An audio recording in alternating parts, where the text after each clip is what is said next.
អ្នកទាំងអស់គ្នាកំពុងតែមានអារម្មណ៍ថាអស់កម្លាំងហើយអ្នកទាំងអស់គ្នាត្រូវការជាមួយនឹងភេទជ្ជៈធម្មជាតិដើម្បីជួយបង្កើនធម្មពលរបស់យើងត្រូវអត់អញ្ចឹងថ្ងៃនេះគឺយើងមកធ្វើជាមួយនឹងទឹក detox ដែលជួយបង្កើនជាតិដែកនៅក្នុងរាងកាយរបស់យើងជាតិដែកគឺមានតួនាទីដឹកនាំអុកស៊ីហ្សែនទៅកាន់រាងកាយរបស់យើងក៏ដូចជារក្សាជាមួយនឹងកម្រិតធម្មពលនិងការពារជាមួយនឹងការអស់កម្លាំងហើយទឹកផ្លែឈើរបស់យើងគឺសម្បូរដោយសារជាតិវីតាមីនក៏ដូចជាសារជាតិរ៉ែដែលជួយស្រូបទាញជាមួយនឹងជាតិដែក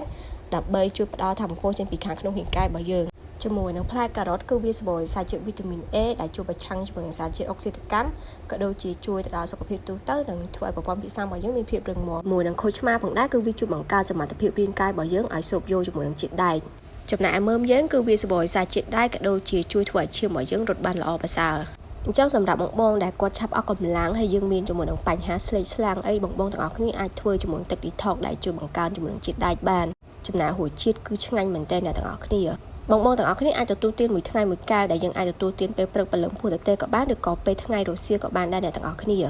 សម្រាប់បងដែលចង់ទទួលបានជាមួយរូបមន្តបន្ថែមចង់យល់ដឹងតាក់ទងជាមួយនឹងបន្លែផ្លែឈើចង់បង្កើតរូបមន្តទឹកបន្លែសម្បូរបែបអ្នកទាំងអស់គ្នាអាចរើសយកជាមួយនឹងសៀវភៅទឹកបន្លែរបស់យើងបានចំពោះការបញ្ជាទិញគឺបងសួរច្រើនមែនទែនថាហូបទិញនៅណាបានអញ្ចឹងបងដែលចង់បានបងត្រូវតែឆាតចូលក្នុងเพจផ្ទាល់ណាអ្នកទាំងអស់គ្នាដែលនៅតាមបណ្ដាខេត្តឬក៏នៅតាមបណ្ដាគេគឺយើងអត់មានលក់អីអ្នកទាំងអស់គ្នាអញ្ចឹងបងទាំងអស់គ្នាដែលត្រូវការជាមួយនឹងសៀវភៅទឹកបន្លែអ្នកទាំងអស់គ្នាត្រូវតែឆាតចូលក្នុងเพจផ្ទាល់ណា